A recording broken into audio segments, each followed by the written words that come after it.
Nag-i-internet si Bella ng araw na iyon. Tiningnan niya kung may reply sa kanya mga kliyente niya. Maliban sa trabaho niya sa Singapore, gumagawa rin siya ng CG paintings, website o graphic designs at ipinagbibili yon sa internet through her own website at account sa isang animator community. Iyon ang sideline niya kapag walang ginagawang project sa kumpanyang pinagtatrabahuhan niya. Habang ginagawa iyon ay nagbukas din siya ng isa pang window para mag-search sa magagandang bakasyonan sa Pilipinas.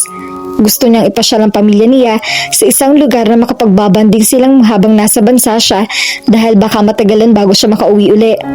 At saka para na rin maalis sa isip niya si Jake. Hanggang ngayon ay bumabagabag pa sa isip niya si Jake at ang babaeng kasama nito sa cafe nung nagkita sila. Mahirap paniwalaan na hindi nito girlfriend yon. Lalo pa't maganda ang babae at halatang mayaman din. And knowing Jake, hindi nito pinapalampas ang ganung tipo ng babae. Ipinilig niya ang ulo. There was no reason for her to be jealous.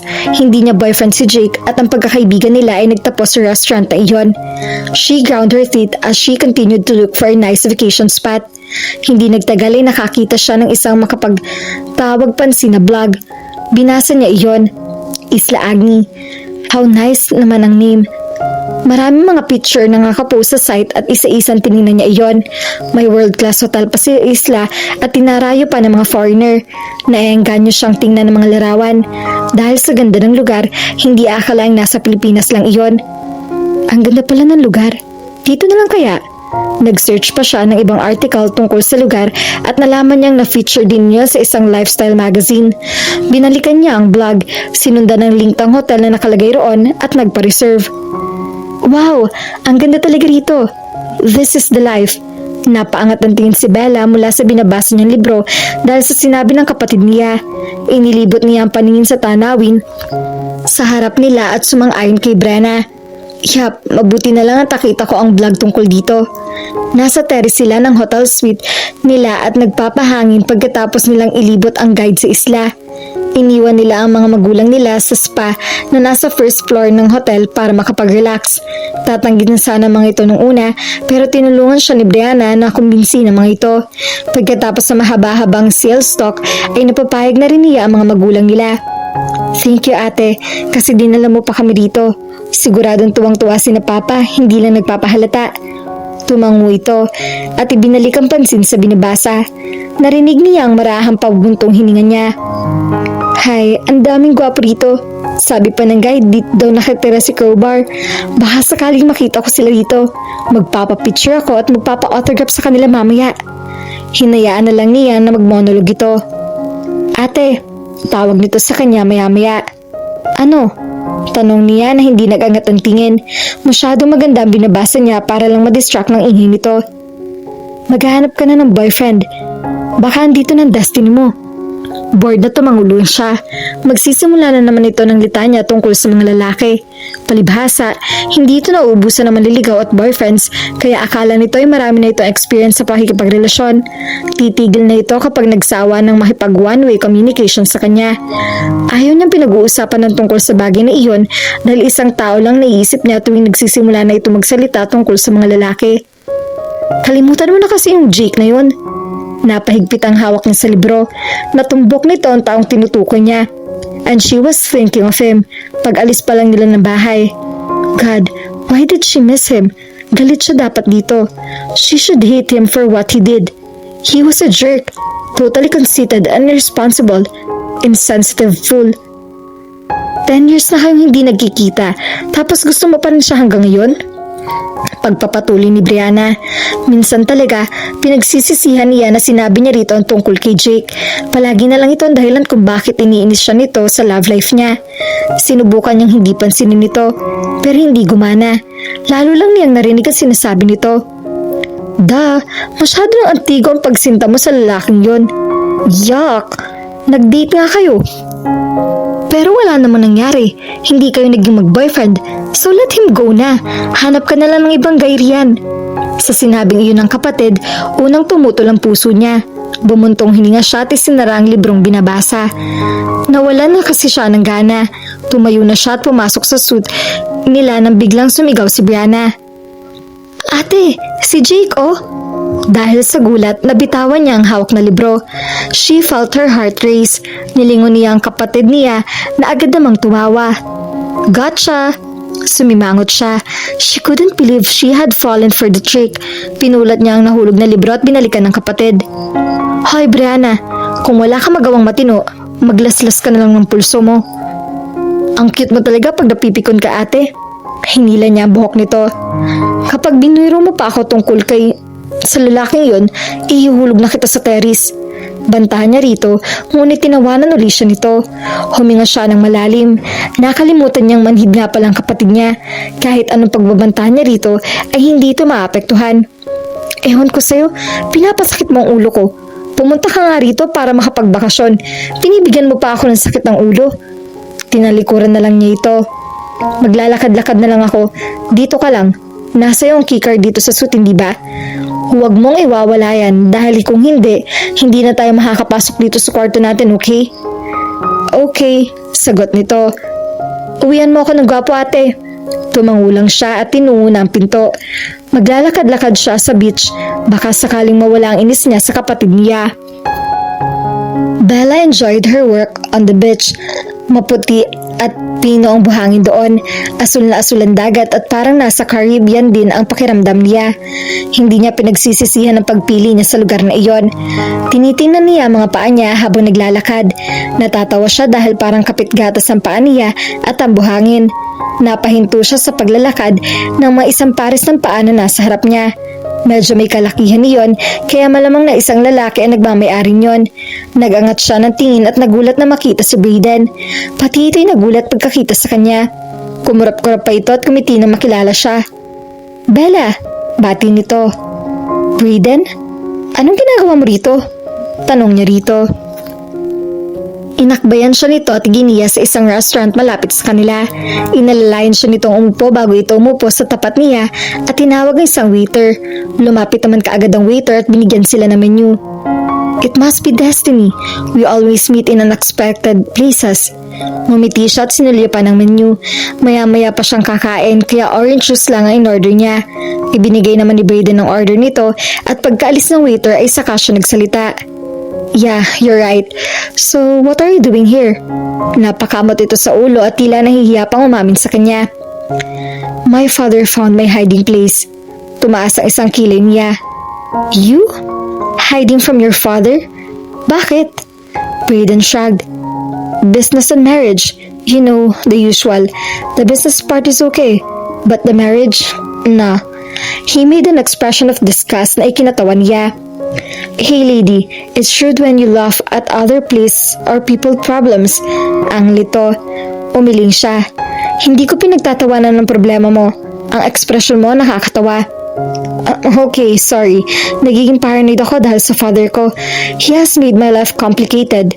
Inilagay nito ang mga kamay sa likod ng ulo nito at sumandal. Everything was fine until that Teresa Decina and her obnoxious father came into the picture. Sandaling naningkit ang mga mata nito. Siguro naalala nito ang fiancé at ang ama nito. Well, let's just forget about them. Umayos ito ng upo at inayos ang pagtalo niya. Tumango siya. So, paano ka napunta rito? Tanong niya. Dumating ang in-order nila at sandaling natigil ang pag-uusap nila. Pag-alis ng waiter, nagpatuloy ito sa pagkakwento. Yun na nga, nahanap ni Papa ang hiding place ko, so hindi ako pwedeng bumalik sa pansamantalang tirahan ko, kaya naghanap ako ng matataguan. Good thing my cousin rescued me with the help of his business partner, friend, James Aragon, and James was the one who suggested nandito ako. Habang naghahanap siya ng pwede kong pagtaguan, sumimsim muna siya sa juice bago siya nagsalita. Really? Well, that's good news. Pero bakit ka naman naglalakad dito? Baka mahanap ka ng father mo. This is a world-class resort if you don't already know. I know, but James assured me na walang mangyayari sa akin. He said with conviction. That guy, hindi ko inaasahan na tutulungan ka niya. Ang laki talaga na impluwensya ng asawa niya sa kanya. And speaking of his wife, iniimbitahan pala ako na mag-dinner sa main house sa mga Aragon. May okasyon kasi ron ngayon. Natawa si Brayden. Brayden was one talkative guy, very candid, but he really was nice. anyone would like him immediately. He was the complete opposite of Jake. That arrogant, conceited pig na hanggang ngayon ay hindi pa rin humihingi ng tawad sa kanya. Siya pa ang pinagmamayabangan. Damn him. Mahulog sana ito sa hagdan at magkalasog-lasog mga buto sa katawan. He deserved that for being a jerk. Bella, are you okay? Napatingin siya kay Brayden. He was looking at her with concern. No, he wasn't looking at her. Nakatingin ito sa baso niya. Tiningnan niya ang baso ng orange juice. Ang maliit na payong na dinirekosyon sa baso ay sira na at lumulutang sa juice. Halos madurog din ang hawak niyang straw at binitawan na siya niyon at ngintang si Brayden. Sorry, may naalala lang akong hindi maganda. Hingin pa umanhin niya at itinabi na ang baso ng juice. Visit kasing si Jake na iyon kung bakit alala pa niya ang gagong yun. Nasira lang pag-uusap nila ang dalawa ni Brayden. Jake? Komento nito. Tumango lang siya dahil baka masisigaw niya rito ang sama ng loob. Okay, hindi na ako magsasalita tungkol sa kanya. Your anger is pretty plain to see. Tinapik pa siya nito sa kanyang balikat. Calm down, Bella. He's not here, so wala kang rason para magwala. Natatawang alon nito sa kanya. Lumabi siya. I'm not a violent person, kaya hindi ako nananakit ng kapwa. Naninigaw lang. Tumawa ito at kinurot siya sa magkabilang pisngi. Ayan, nagsasalita na ka rin. Hinimas niya mga pisngi niya. Ano ba? Bakit mo pinag-iinteresan ng pisngi ko? Pareho kayo ng kaibigan ko si Fon. Bagay kayong magkurutan. I'd like to meet that friend of yours. Pakikisakay nito. Mas inilapit pa nito mukha as if to show interest. Is she single and available? Baka pwede ko siyang ligawan. Yeah, very much available. Actually, you're exactly her type. Napatango-tango ito at umayos na upo. Well, sabihin mo pa rin sa akin. At kapag tapos na ako makipagtaguan kay Papa, okay, just give me her number and I'll call her. Natawa ito. Okay. Inilabas niya ang cellphone sa bulsa at ibinigay ang number ni Fon. Magugulat ang babaeng yon kapag tinawagan ito ni Brayden. She could already imagine her friend's flash face kapag nagkakilala ang dalawa. She could feel the excitement. Sana lang ay matapos ng problema ni Brayden sa ama nito para malaya na itong maligawan si Fon.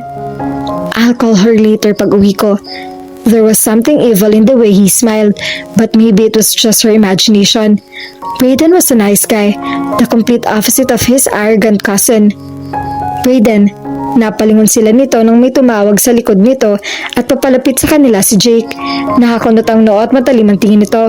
Napataas ang isang kilay ni Bella pagkakita rito. He was like a king in his own territory. He was walking with confidence and there was an air of superiority around him. Gayong hindi naman ito ang isa sa nagmamay-ari ng isla. She frowned. Akala niya ay makapagbabakasyon na siya ng maayos at may papahinga niya ang kanyang isip. Hindi pala, dahil ang taong gumagambala sa kanyang puso't isip ay narito, papalapit sa kanila. Oh, Jazz, what you doing here? I thought nasa Manila ka. Nagpapakalunod sa trabaho mo? Nagtatakang tanong ni Brayden dito. Nakakunot pa rin ang noo nila ni Jake at nagpalipat-lipat ang tingin sa kanilang dalawa ni Brayden. I came here to check on you. Sagot ni Jake kay Brayden habang nakatingin sa kanya. Nalilisik ang mga mata nito. After all the trouble of rescuing you, nakuha mo magliwaliw at makipag-flirt? Mabuti na lang naisipan kong pumunta rito. Hey, napamaang siya rito. Why was he making her feel guilty with that stare? Wala naman siyang kasalanan dito. She held her chin up and stood her ground. We are just having a friendly chat here. Ano bang pakialam mo? Binalingan nito si Brayden at hindi man lang pinansin ang sinabi niya. And I thought you were hiding away from your father and fiancé, tapos ibinabalandra mo pa ang sarili mo. Paano kung may tauhan si Tito Lorenzo dito? Mapapahama ka. Natatawang itinaas ni Brayden ang dalawang kamay. Hey Jazz, take it easy. Mas matanda ako sa'yo, pero parang ikaw pa ang aatakihin sa puso sa ating dalawa. Aatakihin talaga ako sa puso sa conversation sa'yo. Galit na singhal nito at nabubulol. Tinawanan lang ito ni Brayden. Tumayo ito at tinapik sa balikat ang pinsan. Pinsan, 29 years old ka pa lang. You live a healthy lifestyle, so imposible atakihin ka sa puso. Why don't you take a load off and relax while you're here? Binalingan siya ni Brayden. Bella, I'm sorry. I can't accompany you back to your suite. I have to go back to my hideout. Si Jake na lang bahala sa'yo. What? Galit na sigaw rito ni Jake. And as usual, nakangiti lang si Brayden at naglakad-lakad na palayo sa kanila. Bye, Jake. Bye, Bella. See you. Hey, what do you mean? Habol ni Jake dito. Hindi ito sumagot kaya bumaling sa kanya si Jake. Ginawa pa akong bantay. Damn him. Nainsulto siya. Bakit ayaw nito makasama siya? Was she not worth it? Siguro iyon din ang rason nito kung bakit siya iniwan ito sa restaurant. Sa pag-aakala ng pangyayaring iyon ay tumayo siya. Kung ayaw mo, edi wag mo. Maiwan na kita. Pagkasabi niyon ay tinalikuran niya na ito. Tinatawag si Bella ni Jake pero hindi siya lumingon. Hindi rin siya tumigil sa paglalakad. Bahala ni si Jake sa buhay nito. Ayaw naman itong makasama siya so she might as well live. Napatili siya nang maramdaman niyang may humawak sa braso niya. Nagpumiglas siya at hinarap ito. Ano ba? Papatayin mo ba ako? He sighed. I'm sorry if I surprised you. Humalikop-kip siya. You did more than that. Can we talk? I have many things I need to explain to you. Tiningnan niya ito ng mabuti. Mukha namang seryoso ito sa sinasabi nito. At siguro iyon na rin ang tamang panahon para magkausap sila ng matino. Ilang araw na lang at babalik na siya sa Singapore. Ayaw niyang masama ang loob niya pagbalik niya sa kanyang trabaho. Okay, sang-ayon niya.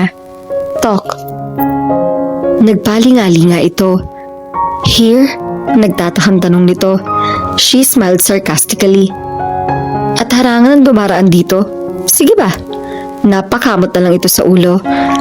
Let's go to my place. Mas private doon at walang makakasagabagal sa atin. Nagdududan tiningnan niya ito. Tiningnan din siya nito. Huwag mo akong tingnan ng ganyan. Hindi naman kita gagahasain. I'm not that desperate. Napasimangot siya at naglakad papunta sa hotel. O sige na, halika na. Bago pa magbago ang isip ko. Hey, where are you going? Nilingon niya ito. San pa? E di pupunta sa suite mo. Doon tayo mag-usap, hindi ba? I'm staying here but not in the hotel. Come, follow me. Sumunod siya rito at nag-isip kung saan ito posibleng tumutuloy. He couldn't be staying with the Aragons nor with the Montenegros dahil iba naman ang daang tinahak nila. Mas malayo yun sa hotel o sa rancho at hacienda at medyo maraming puno sa bahaging nilalakaran nila. Saan ka ba tumutuloy? Tanong niya pero hindi siya nito sinagot. May nakita siyang isang bahay sa di kalayuan. It was a cottage. Sa likuran niyon ay palm trees na karaniwan ang nakikita sa dalampasigan. Naalala niya ang bahay ni Master Buten sa Dragon Ball Z. Parang ganun din ang yari niyon.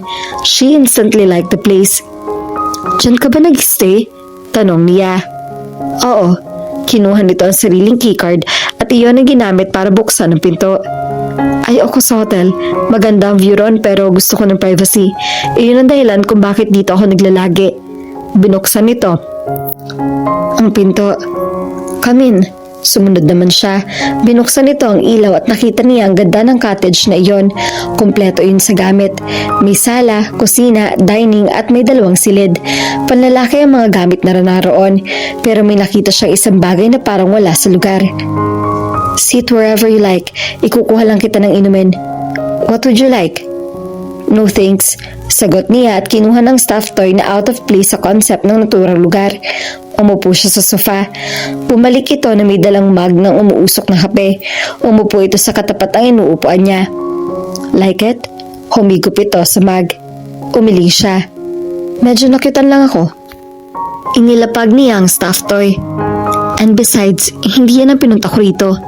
Tumikim ito at nilapag ang mug sa katapat ng coffee table.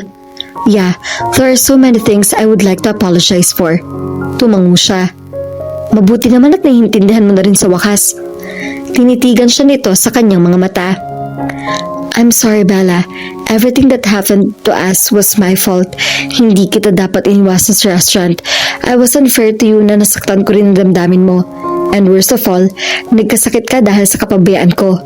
I'm really sorry. Hindi siya makapagsalita.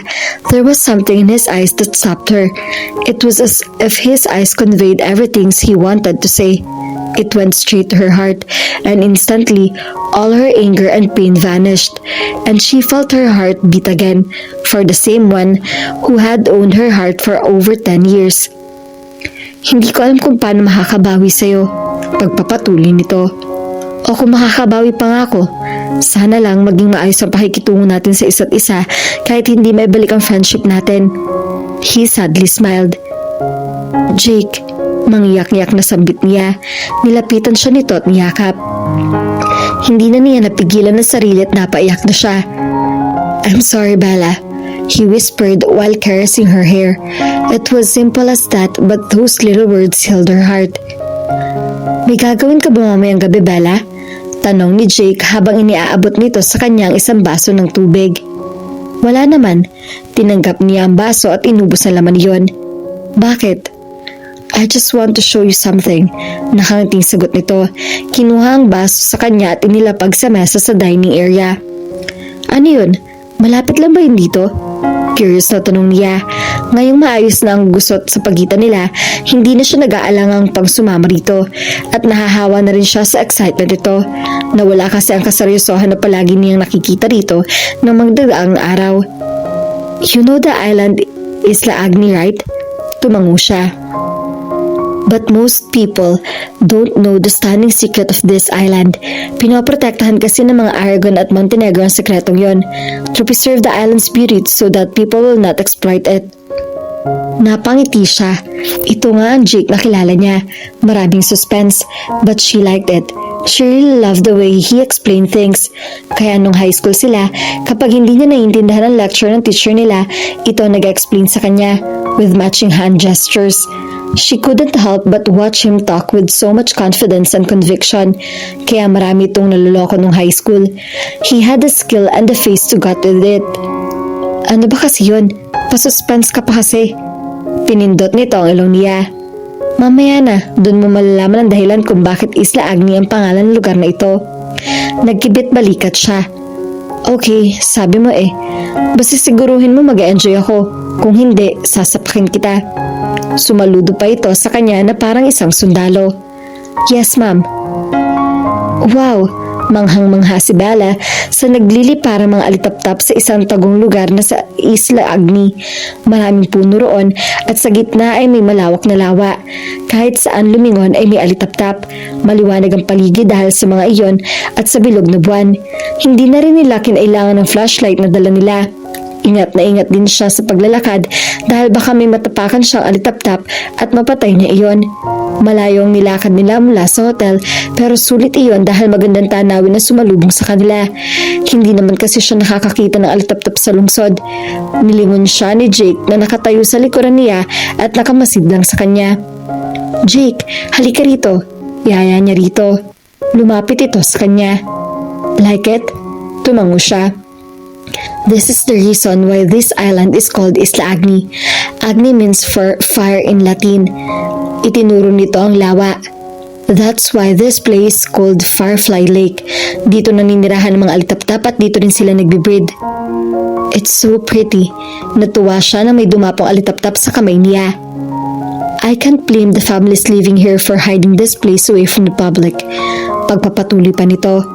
Siguradong pagkakakitaan nito ng gobyerno o ng mga gahaman ng negosyante kapag nalaman nila ang tungkol dito. Paano mo nalaman ang tungkol sa lugar na to? Tanong niya. Close siguro ito sa mga nakatira doon. Dahil kay James, siya ang nagdala sa akin dito nung una kong punta dito sa isla. He said, this is a special place para sa mga Aragon at Montenegro. This is where lovers pledge their love for one another. At ang sabi pa niya, ang sino mo magkasintahan na susumpa ng pagmamahalan nila sa lugar nito ay magkakatuluyan daw. She stared at the lake dreamily. Napakaganda ng gabing iyon.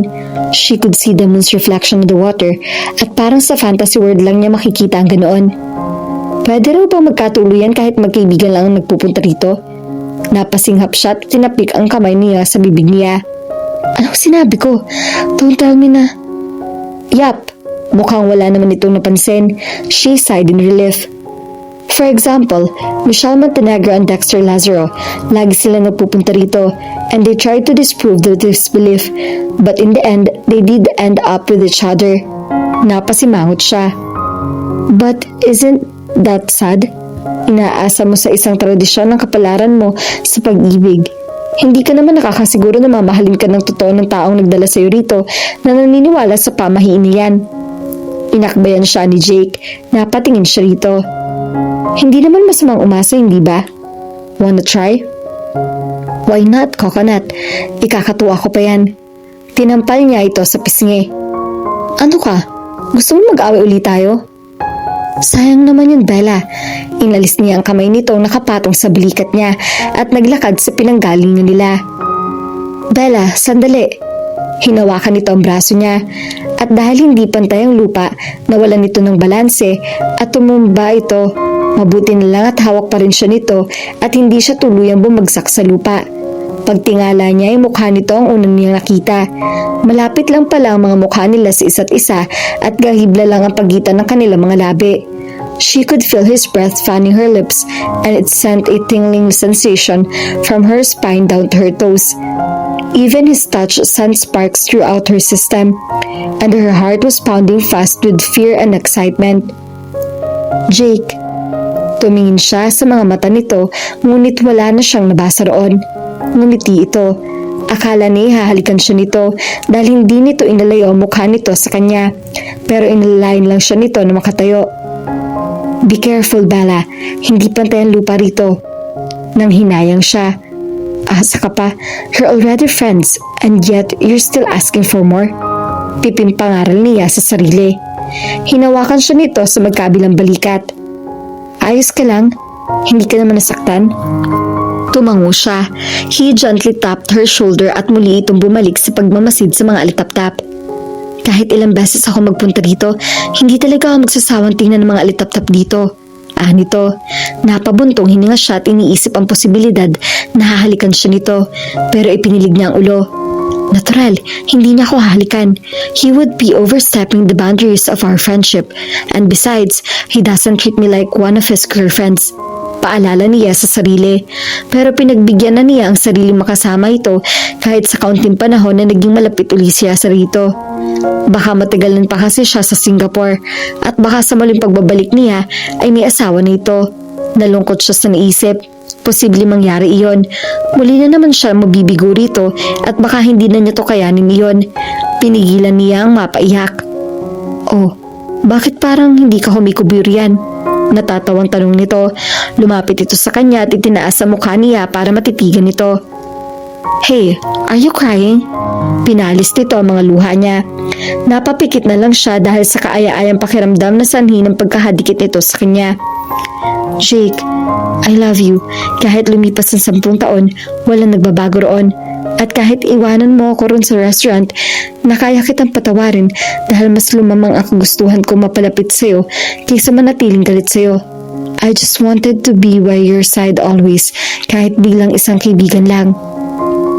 Bella, untag nito sa kanya. Napadilat siya. He was still cupping her face. Okay ka na ba? Nag-aalala ng tanong nito. Nginitaan niya ito. Oo. Sure ka? Paniniguro nito. Marahan niya itong itinulak palayo. Oo, pero sinira mo ang pagsisenti ko. Jake just shrugged his chin and smiled. I doubt it. Muli ito lumapit sa kanya. Mukhang alam ko na kung anong ipinagsisintir mo. Napaatras siya nang ilapit nito mukha sa kanya. Hey, ano na problema mo ngayon? Tanong niya rito. Instead of feeling frightened, she felt her pulse race. Nakijump pa ang puso niya. Ngayon ay nagigirigodon na rin uli yun. Bakit tumatas ka? Ganting tanong niya. Lumalapit ka eh. Napapikit siya sa sagot niya. Tanga ka talaga kahit kailan, Bella. Kaibigan mo siya. Kaya yan lumalapit sa'yo. Walang abnormal doon. Damn, bakit ba kasi nagugulo ang isip niya kapag kasama niya ito? He could easily break through her defenses with his eyes and his facial expression and those yummy lips of his na noon pa niya gustong halikan. Pagmulat niya ay nahigit niya ang kanyang hininga. Jake's face was inches away from hers at nasubukan niyang ilayo ang mukha ay hinawakan nito ang likod ng ulo niya. Anong gagawin mo, Jake? Hindi siya natatakot anuman ang gawin nito sa kanya. Kaya lang hindi niya maiwasang manginig ang boses niya. Something to make you feel better? She was still wondering about that something when his lips landed on hers. His lips were warm and soft, and just like his touch, his kiss brought a tingling sensation to her spine, but not in greater intensity. At dahil wala naman siyang karanasan sa pakikipaghalikan, hindi niya alam ang gagawin, ngunit hindi nagtagal ay tumugon na siya sa halik nito. Inalis nito ang isang kamay sa likod ng ulo niya at inilagay sa baywang niya. He then pulled her closer to him and deepened the kiss. She opened her mouth to his exploring tongue, and then she became lost in sensation. Pananalangin niyang huminto na lang sana ang oras ng mga sandaling iyon. Anong tingin mo sa babaeng yan? Tumaas ang isang kiling ni Bella nang ituro ni Jake ang isang babaeng halos ipinangalandakan ng katawan sa madla. Magkasama sila sa bar na nasa hotel at umiinom ng cocktail drinks. Ever since that night at the lake, nag-iba na ang relasyon nilang dalawa. Jake becomes sweeter and more romantic. Palagi na rin sila magkasama. Pakiramdam niya ay parang nagbalik sila sa panahong sila ang mag-e-exist sa mundo nila. Bakit? Liligawan mo? Ngumiti lang ito at tinaplos ang buhok niya. Bakit ko siya liligawan? Nandyan ka naman. Napaismid siya, pero ang totoo'y kinikilig siya. Niyakap siya nito. Selos ka? Tanong pa nito. Umiling siya. Mas maganda pa nga ako sa kanya. At saka meron naman ako na ipinaglandakan niyang assets. Medyo maliit nga lang kumpara sa kanya. But at least, natural ang akin. Yung sa kanya, salamat Dok. Tumawa ng malakas si Jake. Dinig na dinig iyon sa bar at napalingon sa kanilang babaeng tinutukoy niya. Tinapik niya ito. Hoy, may bukas pa. At saka baka mahalata ni Mr. Tokada, magalit pa sa atin. Lalong lumakas ang tawa nito. Napailing na lang siya. Dahil maputi ito ay namumula pa ito parang maiiyak na sa sobrang tawa. Pinahid nito ang nangilid ng mga luha sa mga mata nito nang mapatingin sa kanya. He really looked cute. It took all her might not to laugh at him. Oh, ano? Nakaraos na? Niyakap siya nito. Namiss ko rin ang mga hirit mo, Bella. Walang ganito sa Spain. She hugged him back, feeling his warm body against her. At walang gwapong tulad ba sa Singapore? Nagtawanan sila at nagbiruan hanggang naabala sila ng isang boses. Jake? Napatingin si Bella sa nagsalita. Nakatayo si Mr. Tokada sa harap ng mesa nila at nakatingin kay Jake. Parang hindi siya napansin nito. Yes? Do I know you? Nakakunot na ang tanong nito. Lihim siyang nagmamismid. Buti nga siyo. Feeling close kasi. Ngunit hindi pa rin sumuko ang babae. Tumawa pa ito. Ano ka ba, Jake? Hindi mo ba ako naaalala? No, hindi talaga. At kung kilala kita, I would have easily remembered you. Giit ni Jake. I'm Andrea, remember? Your girlfriend from high school. Andrea San Diego. Pakilala ng babae. Binundol ng kaba ang dibdib ni Bella. Yes, she remembered now. 10 years ago at their farewell party, Jake confessed his love to this woman, and that became the reason she left their school heartbroken and depressed. Napalunok siya. Habang tinitingnan ng babae, nakaramdam agad siya ng takot. Afraid of losing Jake to this woman again. Ikaw pala yan, Andrea. Long time no see. Recognition was now written all over Jake's face. Hinitaan nito ang dalaga at nakipagkamay dito. Tinanggap iyon ni Andrea at tinagalan talaga ang paghawak sa kamay ni Jake at parang inaakit pa ito.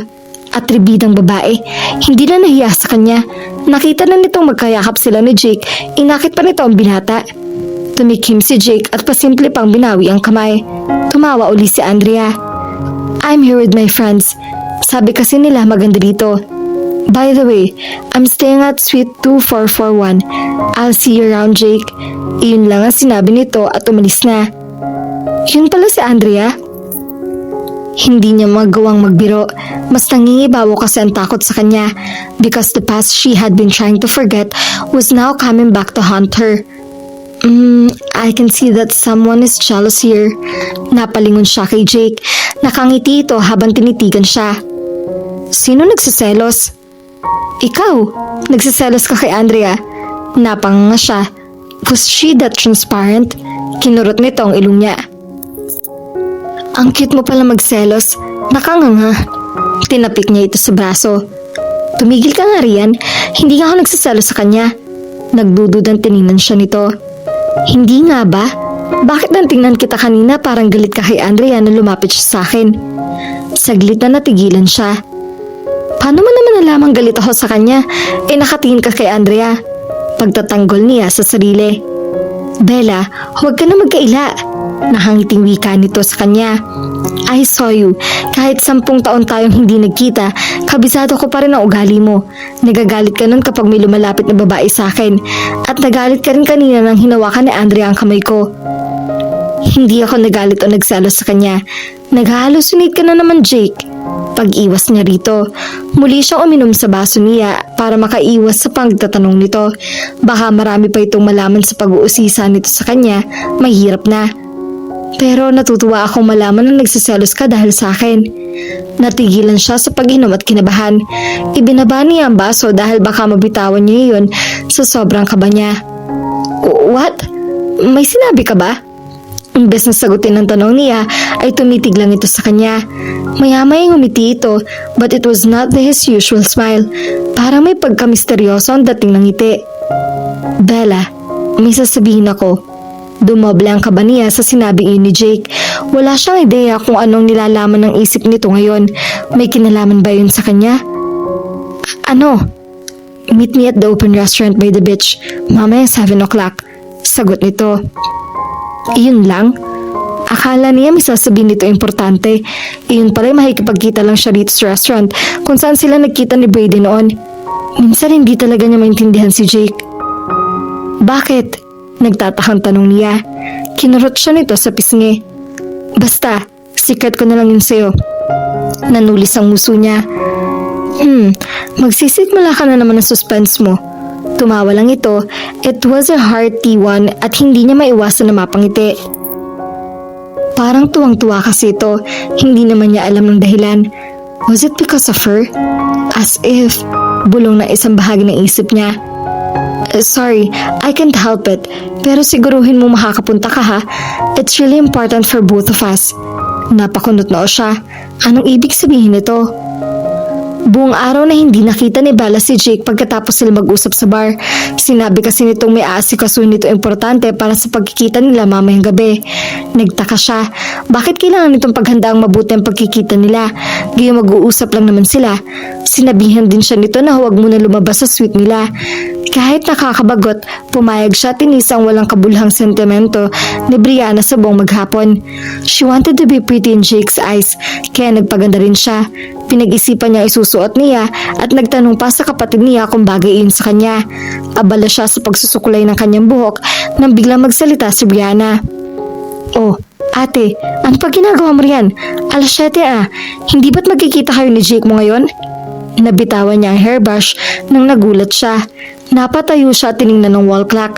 7:15. Nilapitan niya ang kapatid at hinila ang buhok nito dahil bumanghalit ito ng tawa nang makita ang reaksyon niya. Wala ka talagang magawang matino, no? Lalo lang lumakas ang tawa nito nang mapagdagdag sa inis niya. Kinakabahan na nga ako, gagatungan mo pa. Sinasamantala mo na sa kabilang kwarto lang si mama Walang magsasermon sa'yo kahit pagtripan mo ko. Ngumiti lang ito. Ikaw kasi ate, kung umasta ka, para kang girlfriend ni Jake. Friends lang naman kayo nun. At saka mag-uusap lang naman kayo, diba? So hindi kita maintindihan kung bakit nag-exert ka ng effort para magpaganda ron. Gusto niya itong sabunutan. Parang mas magkapatid pa ito at si Fiel dahil sa sobrang kaprangkahan ng mga ito. Naiinis siya na magbubukas ang bibig ng kapatid niya dahil ito palagi ang nagpapababa ng self-esteem niya. Ano bang pakialam mo? Humalukwip-kip siya dahil sanay na siya sa drama ng kapatid niya. Hindi na siya napikon sa mga sinabi nito pero lihim siya napaisip. Oo nga naman, mag-uusap lang sila. Kaya bakit pinag-aaksayahan pa niya ng panahon ng pag-aayos para sa pagkikita nila? Was it because of his mysterious smile or the way he had spoken to her? Brie, kapag ngumiti ba ang misteryoso ng lalaki sa'yo, anong ibig sabihin nun? Naisipan niyang tanungin ito, baka sakali makatulong ito sa kanya. Ngumisi ito. Ay, iwasan mo siya, dear sister. May hidden desire yan sa'yo at gusto kang dalhin sa isang lugar na, you know what? Pinandilatan niya ito. Matino si Jake. Huwag mo siyang itulad sa mga suitor mo na parang eng-eng. Nagkita sila ng pagpipigil ng ngiti nito. That was when she knew her sister was joking. Oh, sige na nga. Niloloko lang kita. Yung sinabi ko, partly true lang yon. Applicable lang yun sa mga siraulong gusto makaisa sa'yo. Sa kaso niya ni Jake, kung umiti man siyang misteryoso, ewan ko. Nadismaya siya. Akala niya expert na ito sa usaping lalaki. Ibig sabihin, wala pa itong seryoso na kakarelasyon, kaya wala itong alam sa iniisip ng mga tulad ni Jake. And she sighed. Ikaw lang nakakakilala talaga kay Jake mo, so you have to read about between the lines. Nagkibit balikat lang ito at ipinagpatuloy ang paglalaro sa iPad niya. Napataas ang isang kilay niya. Magkapareho talaga ng ugali ni Fiel ang kapatid niya. They give you advice without you even expecting it. But Brianna was right. Siya nakakakilala kay Jake, kaya dapat alam niya ang kinikilos nito. But the way he acted after nila magkabate, parang ibang-ibang Jake ang nakikita niya. She just couldn't pinpoint what was new about him. She just shied. There was no point on wondering. Lilinawin na lang niya yun kay Jake mismo. Na mag-alas 7 na ng gabi, parang may nagrarambulang daga sa dibdib niya dahil sa kaba. Good luck, ate. Nahangiting bati ni Brianna. Kinawayan lang niya ito. Nagpaalam muna siya sa kanilang mga magulang na nasa kabilang suite bago siya sumakay ng elevator pababa ng hotel. Paglabas niya ng hotel, napansin niya na walang taong dumaraan sa main entrance niyon. Gayong alam niyang puno ang hotel dahil bakasyon. Nagpalingalinga siya habang naglalakad at nagbabaka sakaling may makasalubong na tao para siguruhin nasa Isla Agni pa nga siya. Nakakunot noong napatingin siya sa isang kandila, di kalayuan sa kanya. Nilapitan niya iyon. May nakita siyang note sa ilalim niyon at kinuha niya iyon. Pick up every red rose petal you see along the way to the restaurant. Use the candle to guide your way. Jake. Natawa siya. Ito yata ang inasikaso ni Jake buong araw. Napapailing pa ito na pinagpatuloy na lang niya ang paghahanap sa mga rose petal. Hindi nagtagal ay nakakuha na siya ng isang petal. May maliit ng tag na nakakabit sa petal at ginamit niyang kandilang hawak para mabasa ang nakasulat doon. She loves me? Kumunot ang noo niya. Ano ibig sabihin nito? May alam ba si Jake sa nararamdaman niya rito? Naglakad siya at may nakita uli siyang talutot. May tago liiron at binasa niya lamang yon. She loves me not? Napaisip siya. Agad niyang hinanap ang kasunod ng talutot. She loves me. Napangiti siya. Hay, ang hilig talaga sa suspense ng lalaking yun. Well, kung may alam naman ito na nararamdaman niya, ibig sabihin hindi na niya kailangang itago yung dito. She felt happy about it. Ipinagpatuloy niya ang pagpulot sa rose petals hanggang makarating siya sa restaurant. Malapit doon ay may nakita siyang talutot ng puting rosas. Pinulot niya iyon at binasa nakasulat doon. I love her too. She gasped. Was that it? Jake love for her? Tumakbo siya papunta sa restaurant. Jake was waiting for her. She wanted to hear it from him. Gusto niyang sabihin nitong mahal siya nito. Napatigil siya na makapasok na siya sa restaurant and had the biggest surprise of her life. Nawala rin ang tuwa ng nararamdaman niya ng mga oras na iyon at parang piniga ang puso niya sa akin. Jake was kissing Andrea. Magkayakap ang mga ito at mukhang hindi pansin ng mga ito kung may tao sa paligid. Hindi agad siya nakagalaw. Parang manhid ang mga paa niya at ayaw sumunod sa inutos ng isip niya. At hindi lang ang mga paa niya ang namamanhid, pati ang buong katawan niya. At parang may mainit na likido siyang nararamdaman sa mga mata niya. Umiiyak na pala siya. Nang matapos ang dalawa, nakita niyang kumislap ang singsing sa daliri ni Andrea. Lang napansin ng mga ito na may ibang tao at lumingon sa kanya. Pagkagulat ang nakita niya sa mga mata ni Jake. Lumayo ito kay Andrea at naglakad papunta sa kanya. Hindi na niya ito hiniyaang makalapit sa kanya, kaya tumakbo na siya palayo sa mga ito. Habang palayo siya rito, unti-unting lumalabo ang tingin niya sa paligid. Hilam na siya sa mga luha, ay patuloy pa rin siya sa pagdaloy. Wala na rin siyang pakialam sa paligid niya. She just wanted to get the hell out of that place. Bella. Bigla siyang napahinto nang may humawak sa braso niya at hatakin siya pabalik. Kahit hindi niya makita ang mukha ng taong pumigil sa kanya, alam niyan si Jake iyon. Only his warm hands could bring those familiar sparks to her system. Nagpumiglas siya at binitawan naman siya agad nito. Bakit ka umalis, Bella? Nasasaktan na siya sa sinasabi nito. Hindi ba nito napansin ang mga luha sa mga mata niya? Ang sakit ang nararamdaman niya. Bakit? Sa tingin mo ba, kaya kong panoorin na lang ang proposal mo kay Andrea nang hindi nasasaktan? Hindi ako bato. He sighed. Let me explain, Bella. He pleaded. No. She shut her ears and her heart to him. Ayaw na niyang marinig ang ano pa mang sasabihin nito. But, no. Sigaw na niya rito. Jake, ayoko na. Sawang-sawa na ako. I'm tired of this. Palagi mo na lang ako sinasaktan. Ano ba kasalanan ko at ginaganito mo ako? Wala naman Minahal lang kita ng higit sa isang kaibigan. Kontento na sana akong maging kaibigan mo noon. Pero sa ipinapakita mong sweetness sa akin, hindi ko rin maiwasang umasa na may nararamdaman ka sa akin. At kahit nung narinig kitang nag-confess kay Andrea noon, baliwala lang sa akin yon. Inisip ko na baka hindi rin magtatagal ang relasyon ninyo dahil aalis ka na papuntang Spain. I was optimistic back then na kapag nagkita ulit tayo, baka magkaroon din ako ng pagkakataong maiparamdam sa'yo na mahal kita, na ang pagtingin ko sa'yo ay hindi bilang isang kaibigan lang.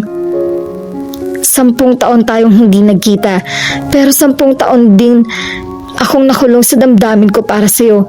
Lahat na lalaki na hikilala ko, lagi kong ikinukumpara sa'yo.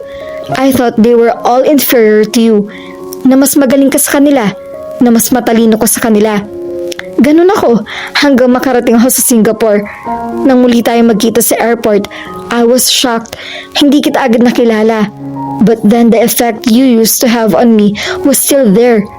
You made my heart skip a bit. I was just thinking na sana ito na ang hinihintay kong pagkakataon. You asked me out on a date and you made me happy kahit isang compromise date lang yon. At kahit malaki ang kasalanan mo sa akin nang iwan mo ako sa restaurant, pinatawad kita. Bakit? Kasi mas nangibabaw ang pagmamahal ko kaysa sa galit ko sa'yo.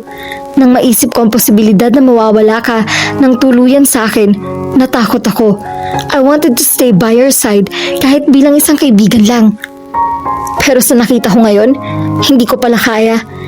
Hindi ko kayang manatiling isang kaibigan mo lang habang buhay. Nang maalalang nakita niya kanina, ay muling bumalik ang sakit na nararamdaman niya. Tumulo na naman ang mga luha niya. Mangyayari ang kinatatakutan niya. Tuluyan ng malalayo si Jake sa kanya. Hindi na sila pwedeng maging magkaibigan. Ayaw niyang magkagulo ito at si Andrea. Ayaw niyang maging sanhi ng kaguluhan sa relasyon ng mga ito. Isang desisyon ang nabuo sa isip niya. Masakit pero kailangan niyang tanggapin. Bella, listen to me first. Mali ang... Forget about me, Jake. I can't be your friend anymore. Tila natigilan ito sa sinabi niya. She saw confusion, hurt, and pain in his eyes. It seemed as if his eyes were screaming no. Napapikit siya para huwag nang makita pa ang mga matang iyon. Those gray gems expressing what he really felt at that moment. Gusto niyang bawiin ang sinabi niya dahil hindi rin niya kaya. Pero naisip niyang nakayanan niyang malayo dito ng 10 taon. Maybe another 10 years wouldn't hurt. And besides, nandiyan naman si Andrea. Kaya nitong punan ang iiwan niyang puwang puso nito ni Jake. And baby, she could do so much better. With tears in her eyes, she forced herself to summon her best smile and her jolliest voice as she walked away from the man she loved. Congratulations, Jake. Best wishes. Goodbye, love. Paano ba niyan? Lalayas ka na naman. Kailan ang balik mo? Untag ni Fiel at kay Bella. Napatingin siya rito at pilit nang initian. 3 araw mula na magkabalik sila sa galing Isla Agni, napansin ng mga magulang niya ang pananamlay niya at pagkukulong sa kwarto niya. Sinubukan niya ring makalimutan si Jake. She tried to erase him from her memory and deny his existence in her world, but to no avail. Lalo lang niyang naiisip ito at lalo lang siyang nalulungkot. Kaya nang tawagan siya ni Fiel at Fon para lumabas, agad siyang pumayag. Baka malilibang niya ang sarili at makakalimutan sandali ang lalaking nagpapagulo sa puso't isip niya. Ewan ko, Sinubukan niyang patatagin ng mga boses pero hindi niya nagawa. Muli na naman nagbanta ang mga luha sa mga mata niya. Siguro matatagalan pa. Baka pagbalik ko may mga asawa na kayo at may karay-karay na anak. Sinubukan niyang tumawa pero napaiyak din siya. Umiyak siya sa harap ng mga ito. Nagkatinginan sina Fiel at Fon. Did he hurt you again? Malumanay na tanong ni Fiel.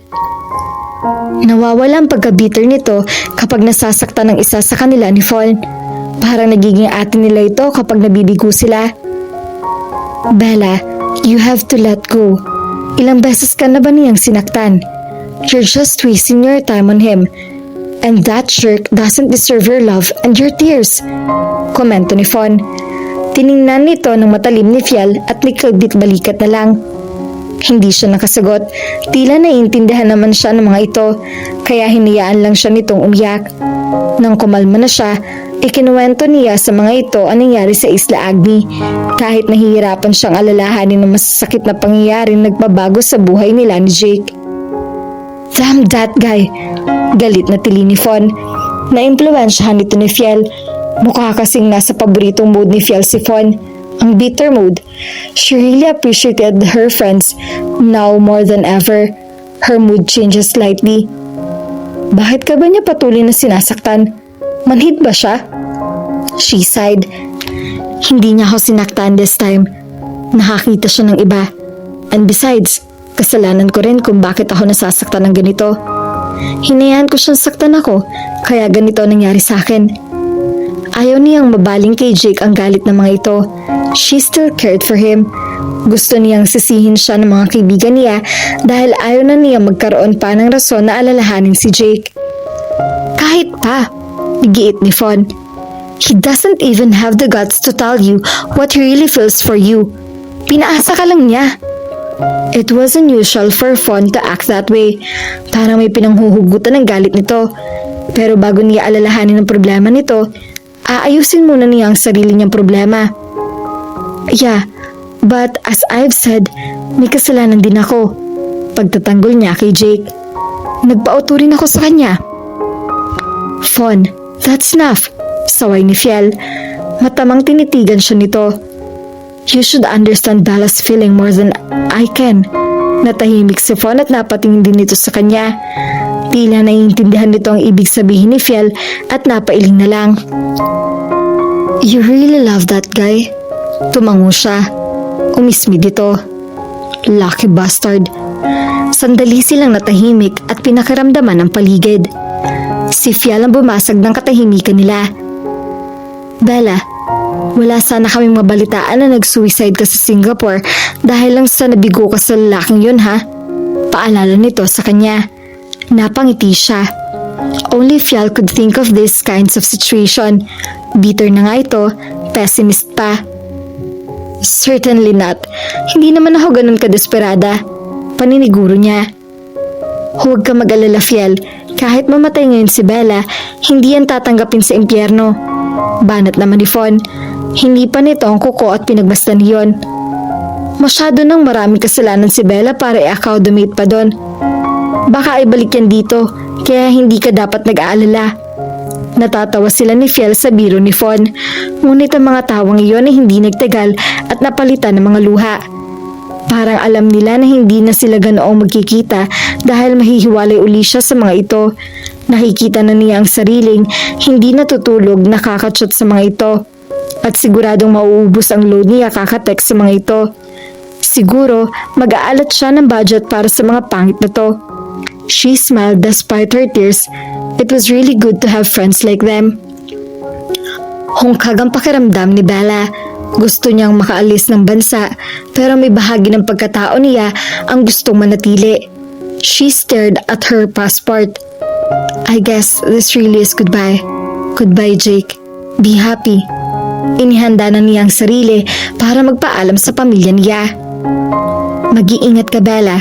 Paalala sa kanya ng kanyang ina. Alagaan mo ang sarili mo para hindi ka na magkakasakit. Tumango siya at niyakap ang kanyang ina. Kung may problema ka, sabihin mo lang sa amin, ha? Ingat ka palagi at magdasal ka rin para ingatan ka ng Diyos doon. Anang kanyang ama. Saka niya niyakap at hinalikan sa noo. Gusto na niyang maiyak. Hindi pa man ay namimiss na niya ang mga ito. Ate, thank you ha. Itinaas pa ni Brianna ang iPad na naiwan niya rito. Nilapitan niya ito at ginulo ang buhok. Magpapakabait ka ha. Kapag nalaman ko nagloko ka o nagpaloko, lalasunin kita.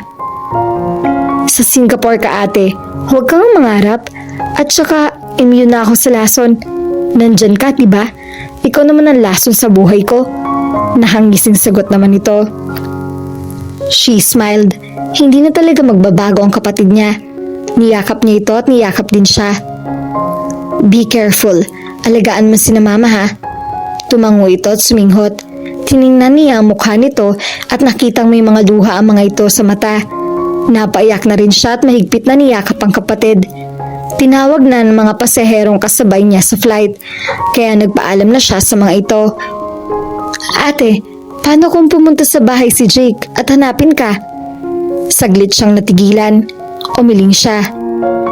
Alam naman niya na aalis na ako ngayon, kaya hindi na niya ako hahanapin pa. Tila marami pa rin gustong sabihin si Brianna, pero pinili nitong hindi na magsalita. Naglakad na siya palayo sa mga ito. She just wanted to forget about Jake and her feelings for him. Rather, forget him. Hindi siya lumingon hanggang makapasok siya sa departure area. Baka kasi hindi na siya makaalis dahil kay Jake. Nagbabanta ng tumulo ang mga luha niya. She strengthened her resolve as she walked through the departure area of the airport. At habang lumalayo siya sa kanyang pamilya, unti-unting lumilinaw rin sa kanyang isip ang alaala nila ni Jake. Mula nung high school sila hanggang sa Isla Agni. At hanggang makarating siya sa Singapore, iyon pa rin ang laman ng isip niya. It was just like any ordinary day for Bella. Ilang araw na lang at pipirma na siya ng kontrata para makabalik sa trabaho. Pero kung nung una ay ganadong-ganado siyang tuwing bumabangon na siya sa kama, ngayon ay parang tinatamad na siya. It was as if she had left her heart in the Philippines. Hindi rin niya mapigilan ang mapaluha.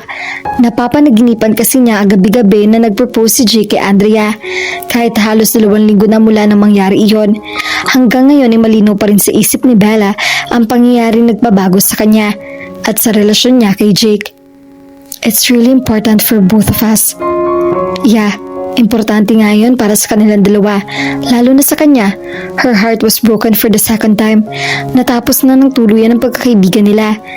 And Jake was lost to her forever. But if his happiness meant not being with her, so be it. Ikakasal na ito.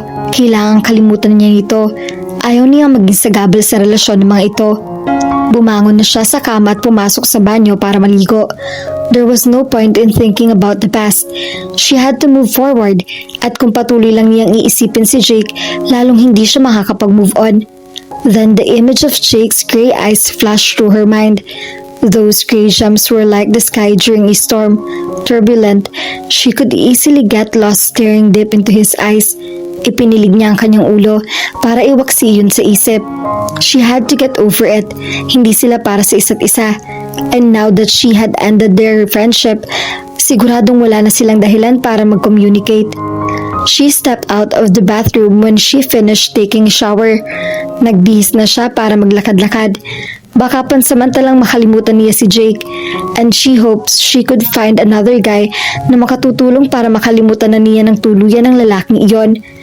Ilang sandali pa'y lumabas na siya ng bahay para maglakad-lakad. She needed to get away. Kung mamumubok lang siya sa kwarto niya, palagi lang niyang iisipin si Jake. And true enough, taking a walk helped her a bit. She had another chance to enjoy Singapore scenery. Nang mapagod siya, tumigil na siya sa riverside. Pinanood niya ang pag-agos ng tubig at napangiti siya nang maalala niya si Brayden. Kamusta na kaya to? Hindi na niya ito nakikita bago pa siya umalis ng isla. Naayos na kaya nito ang problema nito sa ama nito? Sana naman. She smiled. Muntik na siyang mapahiyaw nang biglang may yumakap sa kanya mula sa likuran. She had never heard of any rapist roaming around the streets of Singapore mula nang makabalik siya roon. Dapat dinala niya ang pepper spray niya. She glanced around. Mukhang hindi naman bothered ang mga tao sa kanya. Parang masaya pa nga mang ito. May nakikita pa siyang nakangiti sa kanya. What's with these people? I've missed this feeling. Napasinghap siya. Kilala niya ang boses na iyon at pakiramdam niya muling timubok ang puso niya. Jake? Pasensya ka na. Ngayon lang kita nahanap.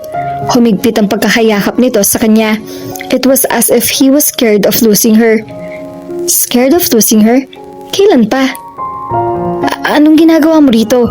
Hindi ba ikakasal na kayo ni Andrea? Tanong niya rito. She felt like crying again.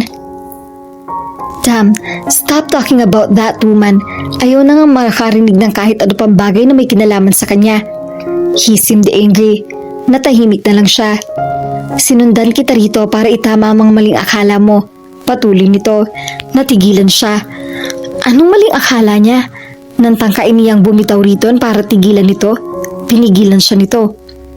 Please, just hear me out first. Huwag ka muna umalis, he said in a pleading voice. Bumuntong hinga siya. Pinagbigyan na lang niya ito nang ipupulupot na niya ang kamay nito sa katawan niya. Kahit anong mangyari, huwag ka munang lilingon hanggat hindi ko sinasabi sa'yo. Baka hindi ko masabi ang lahat ang dapat kong sabihin. Nahihiya ako sa'yo. Let's just stay this way. Bago pa siya makapagtanong, nagsalita na ito. Okay, to begin. Bumuntong hininga ito bago nagpatuloy. I love you, Bella. I've loved you ever since high school. Napasinghap siya sa narinig. He had loved her since high school. Hinayaan niya ito magpatuloy. Pathetic. Marami na akong pagkakataon na sasabihin sa iyo ang nararamdaman ko, pero pinalampas ko yun. Akala ko natutuwa lang ako sa iyo dahil nasasakyan mo ang mga trip ko at komportable ako kapag kasama kita. Yun pala, I was already falling in love with you nang hindi ko namamalayan. And when I realized that was happening, I got confused. So, I tried courting other girls to avert my attention from you. Pero tuwing magkasama kami na nagiging girlfriend ko, palaging ikaw na lang naalala ko. And I was trying to convince myself na dapat hanggang kaibigan lang ang turing ko sa'yo. Pero wala pa rin. And that day, at the farewell party, I was really going to give you that damn ring. At sasabihin din sana kita ng I love you. Kaya lang nahulog ang sising at umatras na naman ang tapang ko ng mga oras na iyon. Nang tumakbo ka, I thought you didn't like me. Nahiya ako sa iyo noon and I felt something that was new to me at natatakot ako sa nararamdaman ko. Kaya lumayo muna ako para makalma ko ang sarili ko noon. Paliwanag niya. Was it the spark? Tumango siya. He sighed. Pareho lang tayo. Alam mo bang sinundan kita nun sa restroom ng mga babae? Gusto ko sanang isigaw sa'yo na I love you o pasukin kita roon. Kaya lang baka may ibang babae roon at sila makarinig. Natawa siya. Kahit gusto niyang lumingon, hindi niya magawa. At habang nag-iisip ako kung itutuloy ko ang plano ko, nakita ko naman si Andrea. Ewan ko nga lang kung ano pumasok sa isip ko at sinabihan ko siya ng I love you. Maybe, out of frustration ko sa'yo, sira talaga ang ulo ko noon. Yeah, sira ulo ko talaga hanggang ngayon. Sang-ayon niya rito. He laughed. I know, kaya nga umabot tayo sa ganito. She wanted to see his face. Tila narinig na naman siya nito at binitawan na siya. Agad siyang humarap dito at nakita na nakangiti nito mukha. That's better, she thought. He was smiling at her with such tenderness and love. Pero mas maganda palang nakaharap ka habang nagtatapat ako. He cupped her face at masuyong hinalikan ng mga labi niya. Nang maghiwalay sila, niyakap uli siya nito at hindi na niya pinakawalan pa. Ipinilupot na lang niya ang kamay niya sa baywang nito dahil hindi niya abot ang balikat. Marami ka pang sasabihin sa akin, Jake. Bitin ako. 10 years ago pa yun. Kumbaga, antigo na. Pag-uusapan na natin ang present. Parang puputok na sa kasiyahan ng puso niya. It was such a wonderful feeling. Love was the ultimate cure for the pains of heart, especially when it came from the person who was willing to heal and take care of it. Tumawa si Jake. Okay, saan mo ako gusto magsimula? Nag-isip siya at nang maalala, sumimangot siya. Bakit mo ako iniwan sa restaurant? Sa lover? Tumango siya. Tumikim ito. Nagulo mo kasing isip ko. You don't know what sort of hell I was going through all the time. I wasn't expecting that you'd wear that very sexy dress. It really suited you. Muntik na nga tayong hindi matuloy sa restaurant. Namula siya nang maisip ang ibig sabihin nito. I had to get away, to calm myself, or else I would have taken you right there. I even used my cell phone as a prop. Pero ang sabi ni Naomi, nagagantihan kita? Sorry about that. Sinabi ko sa kanya na bala kong gantihan ang nag-order ng mga pagkain sa restaurant niya. Galit na galit kasi ako noon. Ayaw pa niya sabihin kung sino nag-order para sa akin. Kaya nang dumating ang report ng private investigator na Brayden, I was so surprised to find out na ikaw pala ang little troublemaker na nanggugulo sa akin. Pabihira ka. Ikaw naman ang nakinabang pero ginawa mo pa rin sa akin yon. Dahil sa revenge mo, nagkasakit ako. She pouted. He just gave her a peck on her forehead. I'm sorry about that. Na makabalik na ako sa restaurant, wala ka na. Sinalubong pa ako ng sampal ni Naomi. I explained everything to her at nagmamadaling umalis sa Lavore para hanapin ka. Hindi ko na alam na kasama ka na pala ni Brayden. But I was very thankful kasi pinsan ko ang una nakakita sa'yo at ang sino mang tambay. Pero huwag na nating sabihin sa kanya na ako ang nag-iwan sa restaurant. Baka mabubog niya ako kasi ipinangako niya na gagantihan niya ang taong may ginagawa nun. It was her turn to grin. She really couldn't believe it. So, nagmumukmuk pala ako ng walang dahilan? Nope. There was a reason, Bella. Iniwan kita and I've never given an explanation for it until now. Hinalikan nito ang noo niya. At ang laki kong tanga kasi hindi kita nirandahan kaagad gayong alam ko na mahal mo naman ako. Tanga ko talaga. Paano? Busy ka kay Andrea. Nayamot siya nang maalala ang pangyayaring iyon. Umiling ito. I wasn't referring to that time sa isla. Ang tinutukoy ko ay nung nagdideliryo ka. You were saying my name and I love you nang maulit-ulit. About 27 times. Nakangiti pa nga ako noon habang niyakap kita. Hindi na siya nagulat doon. Habit na niya ang mag-sleep talk kaya ayaw niyang nakikitulog sa ibang bahay kapag ganon. Nabilang mo yun? Tapos natutuwa ka pa sa kondisyon ko? Ibang klase ka rin pala. Napailing na lang siya. Kinurot nito ang pisngi niya. Oo, pero mas ibang klase ka. I was expecting those sweet smiles of yours pagkagising mo, pero sinampal mo lang ako. She stuck her tongue out. Kasi galit pa ako sa'yo at distracted ako ng katawan mo. Siguradong tinalo na kita noon at inulan ng halik kung hindi ako galit sa'yo. Di ginihasa mo na sana ako. Okay lang naman sa akin gahasain mo ako. Ikatutuwa ko pa yon. Yeah, right. Kaya pala nung si Andrea ang humalik sa'yo, hindi ka man lang pumalag. Oh, Andrea, halata ang galit sa boss nito na naningkit pa ang mga mata. That woman, sinira niya ang engagement natin. You mean? Yeah, may iritasyon sa bosses nito. I was planning to propose to you. I asked for Leabel's advice sa pagpropose. Asked Michelle to prepare the rose petals, Heather to set up the restaurant, and the management to tell the people not to leave the hotel at that time. Everything was perfect. Ikaw na lang hinihintay. Kaya lang dumating si Andrea at sinabing mahal pa niya ako. When I told her I was planning to propose to you, niyakap niya ako and kissed me. Iyon ang nabutan mo. I was trying to detach myself from that leech. Kaya lang malakas ang kapit. Jake wore the same disgusted expression as Brayden na mag-usap sila noon sa restaurant, and just like before, she couldn't stop herself from laughing. Laugh all you want, pero inis na inis pa rin ako, lalo na nang hindi mo man lang ako bigyan ng pagkakataong makapag-explain. Natahimik siya. Nagpatuloy pa ito. I was so depressed at that time, at kung naging lalaki ka lang, Andrea, I wouldn't punch the lights out of her. She ruined my proposal and I was almost lost you. Wala na ang galit sa mga mata nito habang nakatingin sa kanya. She could only see love radiating from them. He had such expressive eyes, and Bella wondered if that was the reason she fell in love with this guy. It couldn't be. She loved him for being him. She loved all of him. From his strength to his weaknesses. Surely cannot say you love a person if you can't even accept his flaws and acknowledge his capabilities.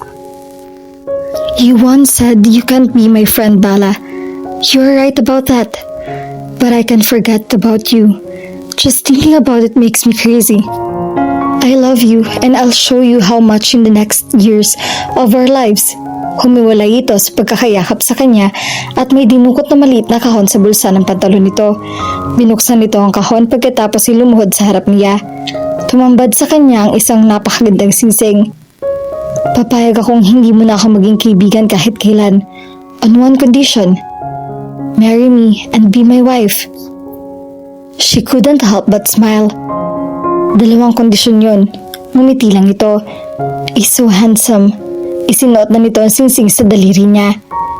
At wala talaga akong choice. Bakit? Kokontra ka ba? Tumayo ito. Sino ba may sabing kokontra ako at nang masuntok? He grinned as his lips descended on hers. She already felt complete. She didn't have to wonder anymore whether Jake loved her or not. The answer was evident. Not in his words, but in his actions. Kung noon pa sana niya napansin iyon, hindi aabot ng ganun ang love story nila. But those events had strengthened their relationship. Maraming dapat pagdaanan bago gumanda. They say the way to beauty is hard and long. Ang masasabi niya, ewan, all that mattered was Jake and her. Sila lang, saka na lang ang iba. They would have their time, soon.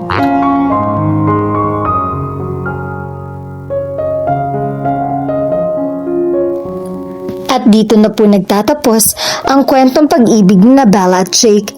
At lagi po natin tatandaan, maaaring magmahal ka ng iba, pero ang unang pag-ibig ay lagi may espesyal na lugar sa puso mo.